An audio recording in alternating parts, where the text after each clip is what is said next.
Selamat malam Pak Jenderal. Selamat malam Mas, apa kabar? Baik Pak, ketemu lagi nih Pak. Ya. Gimana Pak, ada? kita masih bahas soal kasus Virgon yang Oh, ya. kemarin sempat sudah rilis ya, Oh, gitu dari ya. pihak kepolisian Polres Metro Jakarta Barat. Ya, Terkait akhirnya Virgon meminta maaf ke publik melalui media dan juga terkait soal asesmen atau rehabilitasinya. iya, Dan itu diakui oleh pihak perwakilan dari kepolisian bahwasanya rehabilitasi sudah diajukan ke RSKO. Pak, pertimbangan rehabilitasi itu sendiri seperti apa sih Pak? Terlebih kan ini menyangkut artinya masa depan seseorang juga ya. ya. Apakah rehabilitasi itu sudah tepat dilakukan atau gimana Pak? Ya, rehabilitasi itu adalah satu-satunya cara ya berdasar undang-undang kalau ada penyalahguna yang mengalami proses hukum, artinya menjadi tersangka atau terdakwa, maka rehabilitasi itu menjadi pilihan utamanya. Jadi memang kalau ada tersangka penyalahguna narkotika, jadi orang yang membeli narkotika dalam jumlah terbatas untuk dikonsumsi, nah, itu namanya penyalahguna narkotika. Nah, orang ini kalau ditangkap oleh aparat, maka menjadi tugas penyidik untuk memintakan visum et repertum atau asesmen kepada lembaga yang ditunjuk. Jadi sekali lagi, permintaan asesmen itu adalah tugasnya penyidik. Oh, bukan permintaan dari pihak keluarga? Bukan permohonan atau permintaan keluarga. Jadi karena tujuan dibuatnya undang-undang atau tujuan penegakan hukum adalah memberantas peredaran gelap narkotika dan menjamin upaya rehabilitasi medis bagi penyalahguna yang ditangkap tadi. Oleh karena itu, permintaan visum itu menjadi tugasnya penyidik. Ini yang harus dipahami oleh masyarakat. Dalam kasus Virgon sendiri kan dia sebagai pengguna ya? Penyalahguna, gitu bahasa penyalahgunaan ya. Sebagai penyalahguna. Dalam kasus ini juga sendiri kan sebelumnya dia ditangkap tangannya gitu. Berarti kan apakah memang dalam hitungannya itu kan memang harus ada proses penahanan dulu atau langsung diserahkan ke asesmen ini? Ya, ini di undang-undang orang yang ditangkap itu diberi waktu 7 hari. Sebelum diputuskan dia sebagai tersangka, ya kan, yang bisa ditahan atau tidak. Dalam tanda kutip maksudnya bukan pengedar gitu? Ya, bukan pengedar. Ya, karena 7 hari memberikan kesempatan untuk dilakukan asesmen secara lengkap. Kalau pidana umum kan waktu penangkapan cuma 1 hari. 1 hari langsung bisa ditentukan ditahan atau tidak, ya kan? Langsung tentukan pasalnya. Tapi kalau undang-undang narkotika itu diberi waktu 7 hari untuk menentukan tersangka ini sebagai penyalahguna atau sebagai pengedar. Waktunya 2 hari. Karena kalau dia sebagai penyalahguna itu juga melalui proses asesmen, ya kan, harus dimintakan visum et repertum kepada lembaga yang ditunjuk, ya kan. Nah, hasilnya juga harus ditunggu setelah kira-kira paling lama 7 hari baru diputuskan. Hari ke-7 baru diputuskan. Ini dilakukan tindak lanjutnya seperti apa. Dan pasal yang ditentukan sudah siap. Pasal yang dilanggar sudah siap. Pak, yang menarik di sini Virgon kan pernah melakukan menggunakannya itu di sebelumnya dan jeda sekarang ini baru menggunakan kembali. Nah, apakah itu terbilang dia merupakan memang pecandu atau gimana Pak? Ya, itu kalau menurut saya hasil asesmen ya, pemahamannya tanpa ada hasil assessment ya, baru pemahaman saya secara kasat mata. Kalau orang sudah pernah menggunakan narkotika, pasti akan menggunakan terus secara periodik. Itulah yang disebut pecandu. Nah, makanya kenapa terapinya, langkah penegakan hukum, ya kan, harus rehabilitatif, ditempatkan di lembaga rehabilitasi. Kalau ditahan, dia pasti akan kambuh di tahanan. Makanya undang-undangnya penyidik, penuntut umum dan hakim diberi kewenangan menempatkan penyalahguna ke dalam lembaga rehabilitasi selama proses pemeriksaan. Dan hakim ketika memutuskan wajib, ya kan, Virgon ini diputuskan menjalani rehabilitasi. Nah, gitu. Ini prosedur, ya kan, penanganan penyalahgunaan narkotika berdasarkan Undang-Undang Nomor 35 tentang narkotika. Pak, ini Pak, BED-nya berapa lama sih Pak di rehab itu Pak? Di rehab itu tergantung taraf kecanduannya. Tidak bisa menentukan di rehab terus 30 hari kayak apa namanya, kriminal ditempatkan rehab 20 hari. Orang di rehab itu tergantung taraf kecanduannya. Setiap orang punya taraf kecanduan berbeda-beda. Ya, kecanduan yang dilakukan oleh tersangka 1, tersangka 2, tersangka 3 beda-beda. Jadi lamanya rehabilitasi, lamanya dia menjalani hukuman itu tergantung pada taraf kecanduannya.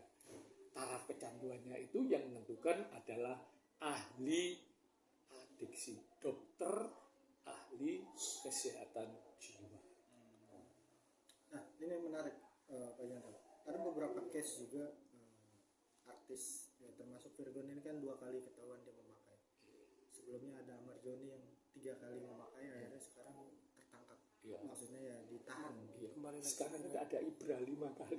Ibra 5 kali. 5 kali. Nah, makanya ini apakah ini salah dalam penahanan rehab atau bagaimana nih menurut Pak? Ya, makanya dari awal Ibra pertama di penjara atau direhabilitasi, ya kan? Ya. Di penjara. Ya, di penjara. Jadi penjara itu bukan solusi. Penjara itu bukan solusinya bagi penyalahgunaan narkoba. Penyalahgunaan narkotika itu solusinya ya direhab. Dari awal tidak pernah undang-undang narkotika itu berkeinginan untuk memenjarakan penyalahgunaan narkotika.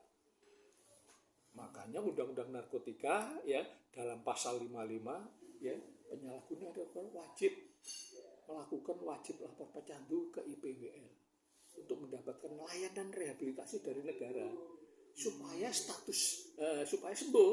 Kalau sembuh, status pidana dia tadinya diancam dengan pidana itu gugur, berubah menjadi tidak dituntut pidana. Tinggal dia untuk menjalani rehabilitasi saja. Nah, ini menarik juga Pak Janto. Iya. Nggak banyak publik tahu masalah ini. Dalam arti kata, apakah ini hanya untuk kalangan tertentu atau semua lapisan masyarakat? Semua masyarakat yang terkena masalah penyalahgunaan narkotika, ya kan? Baik polisinya, jaksanya, hakimnya, ya kan? Terus masyarakat umum, termasuk artis, termasuk tukang beca, tukang sapu yang mengkonsumsi narkotika itu wajib ditempatkan di lembaga rehabilitasi, bukan di penjara. Ini masalahnya, ini yang harus diketahui masyarakat. Undang-undang narkotika tidak pernah ada ketentuan yang ingin memenjarakan penyalahguna. Yang jelas tujuannya menjamin penyalahguna mendapatkan upaya rehabilitasi. Itu jelas ditulis di tujuannya. Jadi meskipun non-judicial rehabilitasi melalui wajib lapor, itu non-judicial gitu, di luar hukum. Yang kedua, ya kan, melalui penegakan hukum. Penegakan hukumnya namanya rehabilitative justice. Bukan apa? Bukan penahanan. Bukan pemenjaraan. Bukan supaya dia jerah. tapi supaya dia sembuh tidak mengulangi perbuatan mengkonsumsi narkotika lagi. Ya, dalam arti kata negara beranggapan bahwa penyalahguna ini adalah seorang yang berpenyakit. Sakitnya sakit kecanduan. Loh, mereka yang sudah kecanduan, kalau tidak mengkonsumsi narkotika itu bisa sako, Mas. Sako itu kondisi fisiknya nagih, itu rasanya sakit banget. Itu makanya dia akhirnya mencari cara bagaimana caranya bisa mendapatkan narkotika supaya dia tidak sako. Itu sakit kecanduan. Pak, berapa persen sih ketika orang sudah kecanduan narkoba itu bakalan bebas dari penyalahgunaan narkoba itu sendiri, Kembali normal. walaupun dia udah berulang-ulang kali ke rumah rehab, bahkan sampai ke psikiater. Ya tergantung, Mas. Tergantung namanya proses rehabilitasinya. Ya. Kalau hanya rehabilitasi medis, ya cuma sebulan 2 bulan, gitu, ya kan? Ya, pasti rehabnya bisa 90%. Tapi kalau ada rehab medis, rehab sosialnya jalan panjang, ada pasca rehabnya, itu bisa sembuh 90%. Berbalik, ya kan? Banyak yang sembuh, banyak yang boleh. Asal keluarga, ya kan, memahami tahapan rehabilitasi penyalahgunaan narkotika. Tahapannya ada rehab medis, dilanjutkan rehab sosial, ya kan? Rehab medis supaya fisiknya, ya, bebas dari ketergantungan narkoba. Kalau tahap rehabilitasi sosial, psikisnya, ya kan, bisa pulih. Ya, kemudian ada pasca rehab. Pasca rehab itu mengintegrasikan kepada masyarakat. Dia bisa nggak hidup kembali normal, ya, seperti masyarakat biasa. Itu pasca rehabnya di situ. Bisa ditentukan, kamu kayak pidana itu ya, masa penahanannya 20 hari, kemudian diperpanjang oleh jaksa, diperpanjang oleh hakim. Kalau undang-undang narkotika tidak demikian. Karena ini menyangkut undang-undang lex spesialis ya Pak? Ya, ini undang-undang khusus. Saya sudah bolak-balik ngomong, undang-undang yang tidak dipahami oleh masyarakat itu undang-undang narkotika. Karena apa? Karena menyangkut, mengatur tentang kesehatan. Narkotika itu untuk kepentingan obat, untuk kepentingan kesehatan. Ya kan? Yang kedua, menyangkut pidana. Orang yang melanggar kepemilikan narkotika, baik untuk dikonsumsi maupun untuk diedarkan, itu penjahat namanya. Ya kan? Nah, yang ketiga, hukumannya bagi penyalahguna itu menjalani rehabilitasi. Itu hukum internasional. Diramu menjadi satu, menjadi Undang-Undang Nomor 35 tahun 2009 tentang narkotika.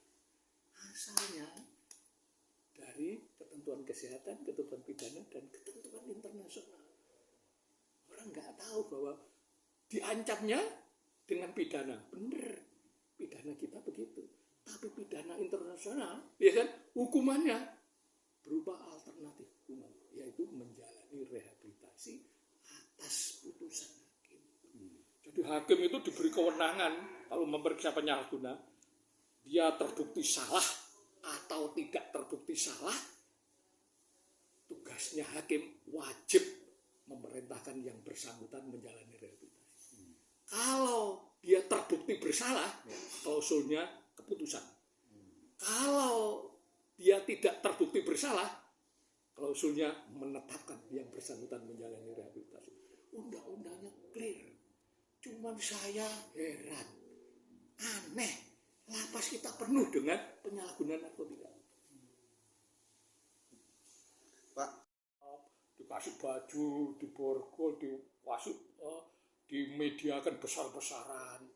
Harusnya kan dia ditangkap diam-diam untuk ditempatkan di rehabilitasi. Jadi penanganannya sebenarnya sangat manusiawi. Gitu. Penyalahgunaan narkotika loh ya. Nah kalau prosesnya itu seakan-akan kayak pengedar, ya kan?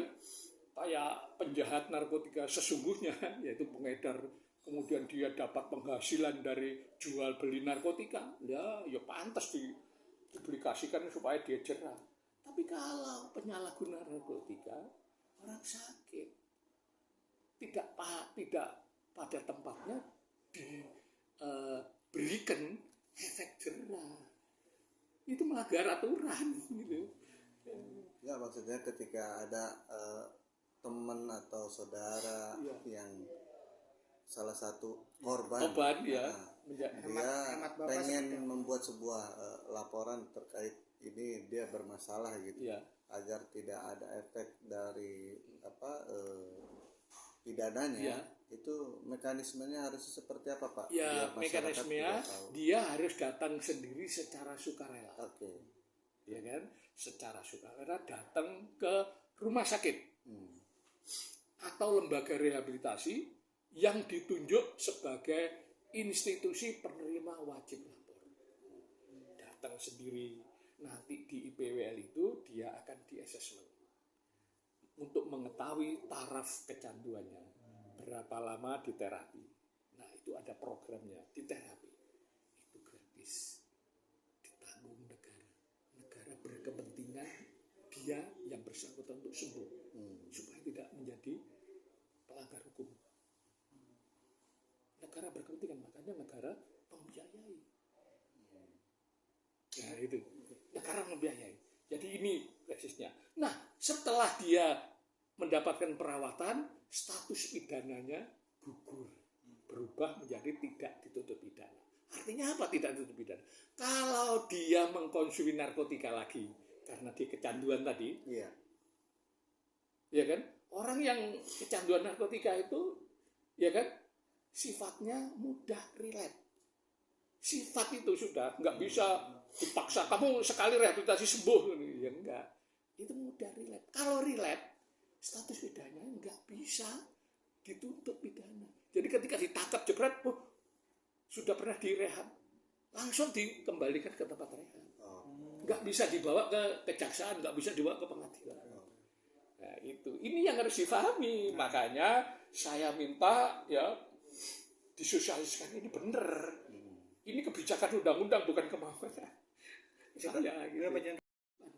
Nggak perlu didului, dia mendapatkan hak, ya kan? Saya ulangi, dia mendapatkan haknya itu status pidananya gugur. Coba bayangkan. Nggak bisa. Jadi nggak perlu takut ya Pak Jan? Nggak perlu takut sama sekali. Cuman ini tidak pernah disosialisasikan. Yang disosialisasikan kayak perkara Virgon, ditangkap, wah, media banyak menyoroti DE gitu loh. Sehingga masyarakat menjadi takut. Jadi melapor ke IPWL menjadi ketakutan. Berarti hemat Pak Jenderal adalah bila ada penyalahguna baik dari keluarga maupun si penyalahgunanya sendiri, laporlah ke IPWL, pasti ditangani. Pasti, karena itu tugasnya dia. Sekarang ini yang ditunjuk sebagai IPWL sudah lebih dari 1.000 rumah sakit dan puskesmas tersebar di seluruh Indonesia. Masalahnya nggak ada yang lapor. Mereka jadi hidup segar mati tak mau.